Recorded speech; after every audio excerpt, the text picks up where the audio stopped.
এই যে আমরা মামার ছোট্ট ছাতার নিচে সব বন্ধুরা আমরা এখন আছি বলন্দপুরে। পরিবেশ মেঘলা আকাশ চালাই। হ্যাঁ, গতকালকে একটা অ্যাক্সিডেন্ট হয়েছে। আচ্ছা, আলাদিপুর বগিরাপুর একজন মারা গেছে। আচ্ছা, তো সকালের পরিবেশ, সকালের না, দুপুর 12টার ওভার হয়ে গেছে, কিন্তু দেখে মনে হচ্ছে সকাল না, সকাল না, এটা হচ্ছে ঝড় হবে কিছুক্ষণের মধ্যেই। এর আগে বাড়িতে পৌঁছাইতে পারলেই হলো। প্রচুর মেঘ হয়েছে আকাশে, কালো মেঘ, এবং সবার ব্যস্ততা বাড়ছে, সবাই ঘরে ফিরতে চাচ্ছে তাড়াতাড়ি। যদিও যদিও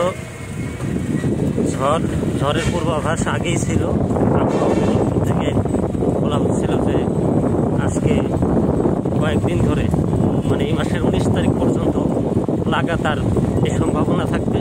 ঝড় হতে পারে, বৃষ্টি হতে পারে, শিলাবৃষ্টি হতে পারে, এবং বজ্র বৃষ্টিও হতে পারে, এবং রাত দিন যে কোনো মুহূর্তে ঘন্টায় 60 কিলোমিটার বেগে এই ঝড় বৃষ্টি হওয়ার সম্ভাবনা কিন্তু আছে।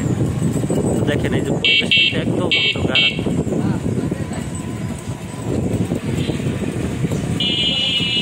যাই হোক,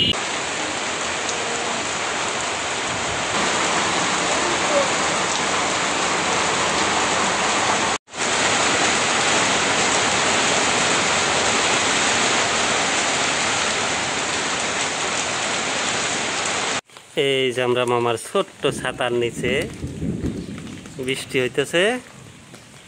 তো মামার ছাতা ভালো করে নাও, ছাতা ভালো করে নেওয়া লাগে। ছাতা চলে গেল। হ্যাঁ, আনো আনো। হ্যাঁ হ্যাঁ, এই যে খুশি হয়েছে মামা, এই যে দেখছ, এই যে আমরা ছাতার নিচে।